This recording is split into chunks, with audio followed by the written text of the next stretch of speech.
Okay, let's talk about projectiles and projectile motion. So we started in Unit 1 talking about kinematics and uniform acceleration.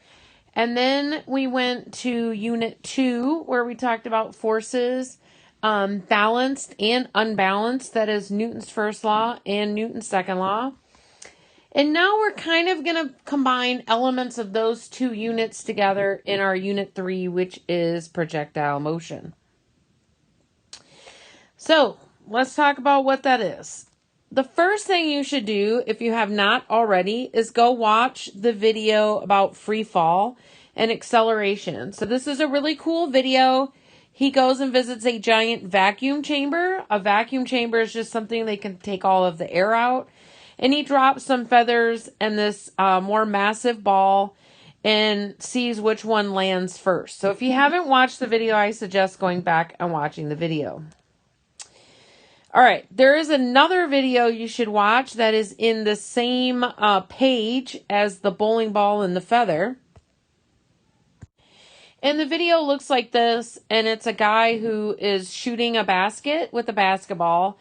But it shows a strobe effect, so it takes a picture of the ball at equal time intervals. And we're going to look at what that picture looked like on the next slide. So if you didn't go watch this quick video, I suggest going back and watching that on the page with the feather and the ball.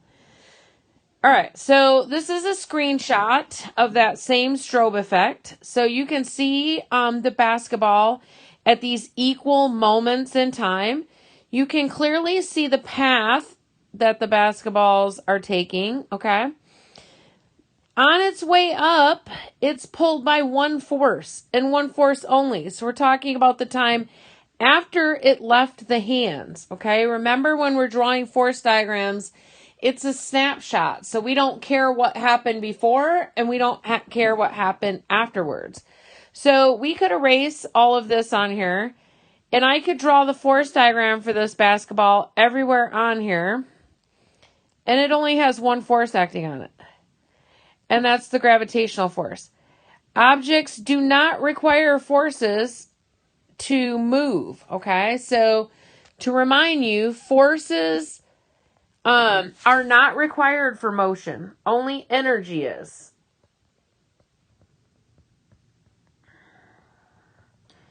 Forces can only change energy. So yes, when you drag something across the floor, you have to keep applying a force to it, because if you stop applying your force to it, friction is going to change the motion of the box or the object, and that is, it's going to make it stop, okay? So forces are not required for motion. Forces are only required if you want to change the motion of something, okay? So again, at every point here for the basketball, from the moment it left the hand until the moment it's at the top of the peak, it has only the gravitational force acting on it. Once it gets up to the top, so it started down here with an initial velocity. It went up, gravitational force pulled it down the whole time. So that's causing it to slow down as it goes up. Then it stops at the top. Then it's going to speed back up and hopefully go in the basket if he did his throw correctly. Well, let's look at what's happening with this basketball. So we only see a net force here in the vertical direction, but the ball started over here. The ball ends up over here. But it also went from here up to a maximum height up here. So we have two things going on. We have some motion in the vertical or Y direction, and we have some motion in the horizontal or X direction. So let's look at another picture where we're going to draw some vertical lines to measure the horizontal position of the basketball at each of these moments in time. Okay, so here's a screenshot of that basketball motion. And you can see I've drawn in these orange lines. So what I want you to look at is the spacing between each of these lines. And there are slight variations just because of the place I had my ruler. I tried to start at the same position of the ball every time, but it was a little bit different sometimes. But for the most part, we see equal distances for each of those time intervals. So equal distances for each of those time intervals means I must have constant velocity. Well, if we have constant velocity, that means we must have an acceleration of 0, and we have a Newton's first law situation. If we go back to the previous picture, where I've drawn these gravitational forces that are acting on the ball, that makes sense. If I draw a force diagram for this basketball, no matter where it is along its arc here, or what we call its trajectory, the only force acting on it is the gravitational force. There are no forces along the x-axis. So that does make sense that that's a Newton's first law situation, or a balanced forces in the horizontal direction, because there are no horizontal forces acting on it. Okay? All right, so let's look at what's going on vertically then, because this excess force right here tells us that, let me use the notation we've been using, the sum of the forces in the y direction are equal to the gravitational force, and the gravitational force only, which means we must have a Newton's second law situation. So let's go see if that's the case. Okay, just as I had drawn those vertical lines to show the horizontal position, I had now went in here and took my a different color pencil, and I drew the vertical lines at the bottom of the horizontal lines to indicate the vertical position of the basketball at each of these time intervals. And you'll notice, if you look at the space between during that first time interval there, and the distance it traveled in the next time interval, and then these distances as it goes up, those distances are in fact getting much smaller. Well, that matches our gravitational, or our free body diagram, which says only the gravitational force is acting on this object. So in this case, we have an acceleration. Well, we had an equation for the gravitational force that was mass times the gravitational field strength.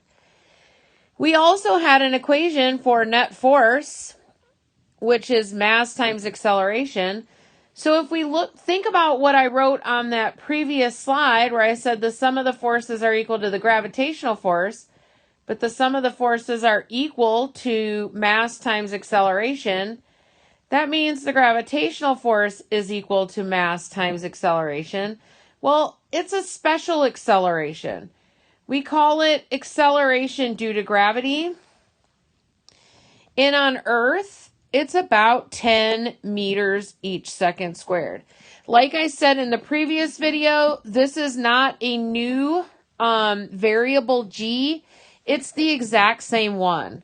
When we talked about G as a gravitational field strength, we said it was 10 newtons for each kilogram. As an acceleration, we say it's 10 meters each second squared. Well, these units right here are exactly the same. Well, let me circle it. Because a newton is a kilogram times a meter each second squared. So if I plug these units in for that newton up there, the kilograms go away, and we see that it does indeed have the same units as our gravitational field strength. Okay, so let's talk about our definition for a projectile. So a projectile, by definition, is any object upon which only the force of gravity is acting on it. Okay, the gravity acts to influence the vertical motion of the projectile only. So therefore, we have a vertical acceleration. The horizontal motion of the projectile is the result of the tendency of an object to remain in motion at constant velocity. So horizontally, we have a Newton's first law or situation. vertically, we have a second law situation. We've seen that before where when we've analyzed forces, the cow lab was one. We analyzed forces in the horizontal direction. We analyzed forces in the vertical direction. Oftentimes, the forces were balanced in the vertical direction for those objects, meaning we had a Newton's first law situation. But it was unbalanced in the horizontal direction, which meant we had a Newton's second law situation. Okay? So a projectile is a little bit different in that now we have Newton's second law in the vertical direction, and we have Newton's first law in the horizontal direction. Again, it all goes back to our force diagram. That's where we decide if it's a Newton's first or second law, okay? Either from context clues or from the force diagram. So, unfortunately, you can't see the little animations here. I can't get it to work in my app that I record these videos with. But I'll put this slideshow on Canvas. So, if you want to go see the little GIFs, you can. All right. So, basically what we have is a car that's going to drive in this mud pit. And it's going to spin out and throw mud everywhere. That's the first one. The second one, this guy is going to kick a soccer ball. He has a soccer ball right there. He's going to kick that up in the air, and it's going to go up, and then something pretty cool is going to happen. The third one is a rocket taking off. The fourth one, he's going to drop this basketball. He's going to drop the football. And the fifth one was this little baby duck that went flying through the air. I don't know if it fell off something. It does come out okay. It lands into a pile of leaves, and he is fine. Okay, he walks away after he shakes himself off. All right, so 3 of these are projectiles. All right, so in order to be a projectile, we need to look at the force diagram. We have the car over here. Well, all of these have a force of gravity acting on them. Okay, that does not go away. The force of gravity acts on all objects everywhere, even in space. Astronauts are only weightless because it's perceived that they don't have any weight because there's no normal force in space. They float around, and the normal force is what allows us to feel our weight. Okay. They haven't lost mass, so they still have weight even in outer space. Okay, well, the car, however, is on a solid surface. So the car has a normal force acting on it. It also has some other horizontal forces there. We don't really care because that normal force right there tells us not a projectile. Not. All right, the soccer ball, after he kicks it, it is in the air and in what we call free fall. So free fall motion is when an object is accelerating due to gravity only. So we do have a projectile here. We have a winner. There are no other forces acting on that soccer ball after he kicks it.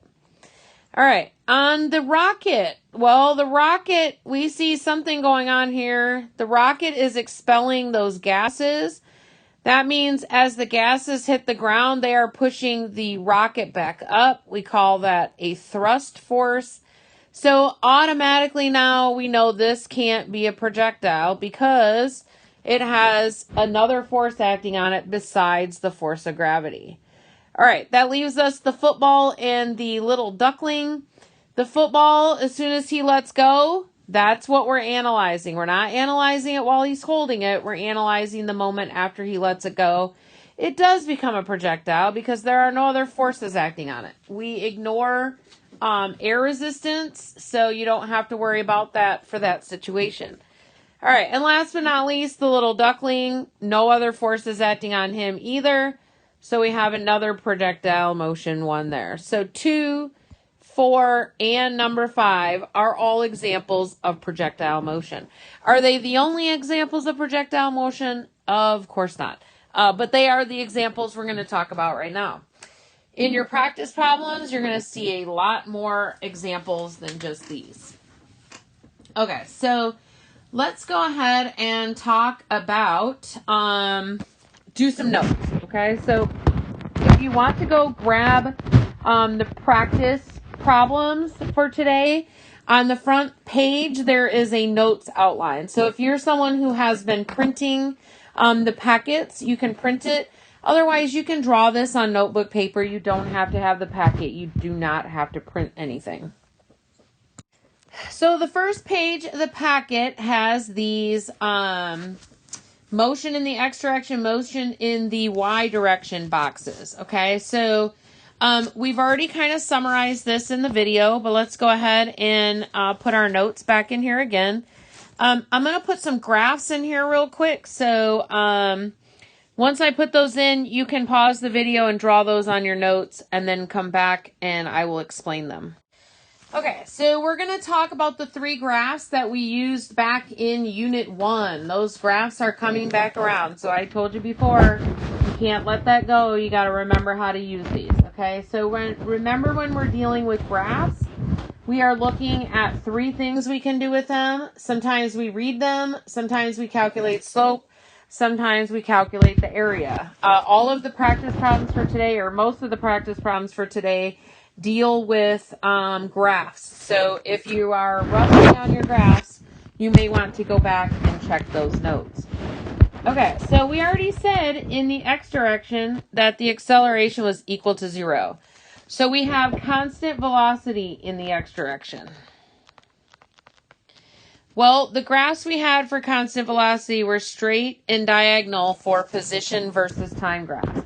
This is an X T graph because we're talking about the horizontal position. So horizontal is the X direction.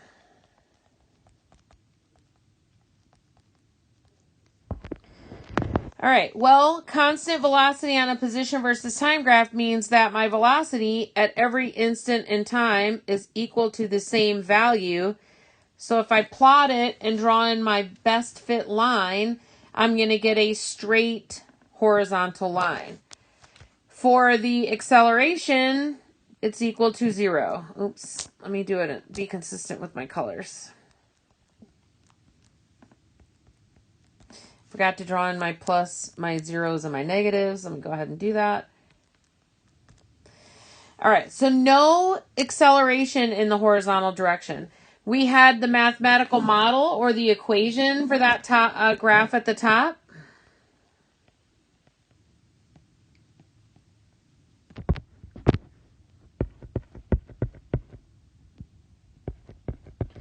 Of course, it's in y equals mx plus b format. So the final position equals the horizontal velocity. Let me fix that a little bit. Horizontal velocity times time plus the initial position. Okay, that's how we get our position in the horizontal direction. Or we could just say the change in position is equal to the horizontal velocity times time. Okay, and that horizontal velocity is constant. And we actually have a name for this in projectile motion, and we call it range. So think of horizontal kind of as your horizon, and it's home on the range. Not like the range in math, which is the vertical or Y direction. All right, vertically, we have acceleration due to gravity. So in the Y direction, the acceleration is equal to G. G on Earth is about 10 meters each second squared. So let's talk about these graphs. So now it's a Y versus a T graph because we're now talking about position in the Y or the vertical direction. So we have 2 things that go on. We just saw it with the basketball. That basketball picture is basically our position versus time graph. So the basketball went up, reached its maximum velocity, and came back down. Okay, that should be one smooth curve. It should not be flat. Let me see if I can get it better. All right, that's a little better. It should be symmetrical. That is, the left-hand side should look like the right-hand side. I'm doing my best with this pen and my iPad. All right, that was the basketball on the way up. The other side is the basketball on the way down. I'm going to go ahead and put the lines down all of my graphs so I can match them up. So the velocity versus time graph, we can see that on the way up, we have a decreasing positive slope. That means my velocity time graph should show a decreasing positive velocity, which is a straight line starting at some velocity here and going down towards 0. All right, when it's at the top of its peak or its maximum height, then we can see as it starts coming back down, it has an increasing negative slope. So that means it has an increasing negative velocity. So once it hits that maximum height, which is right around here, then it starts to go back down and speed back up.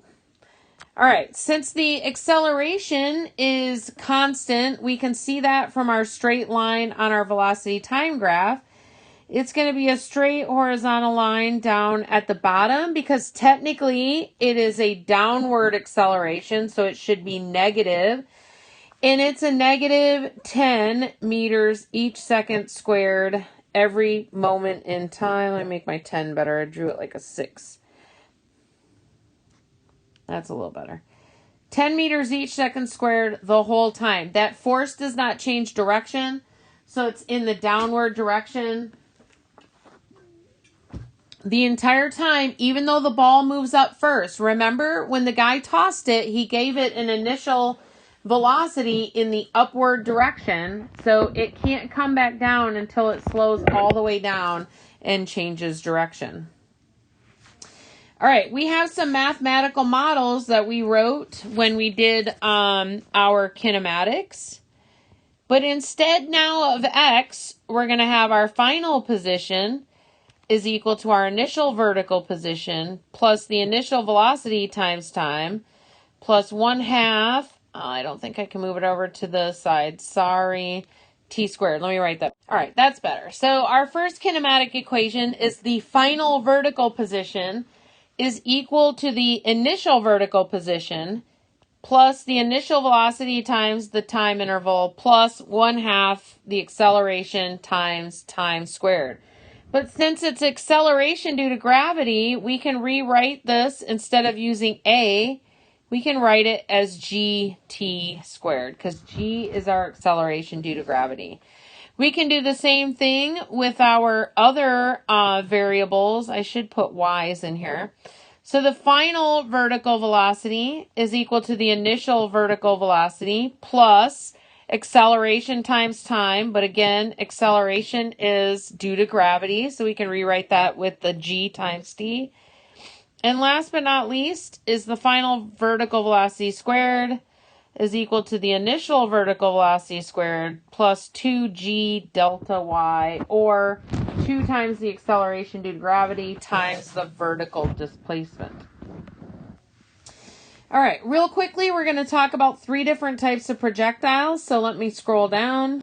Before we do that, we're going to write our definition real quick and our force diagram. Okay, so there's our definition of our projectile. And a projectile can be any object with only the force of gravity acting on it. So if you threw your friend across the room, your friend would become a projectile. If you dropped your pencil to the floor, your pencil becomes a projectile. The force diagram, like we said, just has the force of gravity acting on it. So the gravitational force is the net force for a projectile. Okay, there are 3 types of projectiles, okay? I'm going to scroll. Oh, no, I'm not. I'm going to find a blank page and I'm going to, well, no, I guess I could probably draw it in here. I'm going to try and draw them in here. All right, a ground to ground projectile means just that. It starts at the ground and it lands back at the ground, okay? And we'll talk about those a little bit more in a second. A horizontal launch is something that comes off horizontally and then falls to the ground. So think about something that is like rolling off a table or rolling off the desk, okay? An elevated launch is something that is going to go up at an angle and then come down to the ground. Okay, we're not going to really talk about those. And how high, that's a projectile that you just throw up in the air and it just comes straight back down. Okay, so we also call these at an angle for the ground to ground. That's launched at an angle. We call the horizontal launch just a horizontal projectile. The how high is a vertical projectile, okay? So a horizontal projectile, a vertical projectile, and a projectile at an angle. So we've already talked about this. We're also going to reference our force diagram. This is my force diagram. There are no forces in the horizontal direction, so there's no acceleration in the horizontal direction. So that horizontal acceleration is equal to 0 for all of these types of projectiles, okay?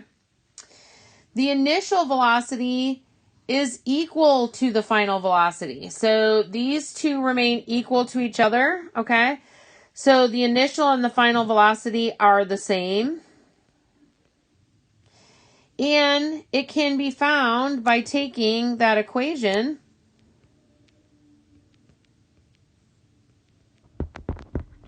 of the change in position divided by time, just like we did velocity before, okay?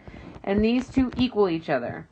We can rearrange that, and the position is equal to just the horizontal velocity times the time, okay? The time here for the horizontal projectile is equal to the time for the vertical projectiles, because time is dependent on this force right here, gravitational force. That means the motion in the vertical direction is the one that determines the time, okay?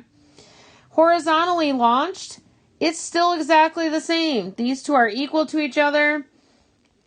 For all of these, it's actually 0 for this one because that one has no horizontal motion. So let me fix that.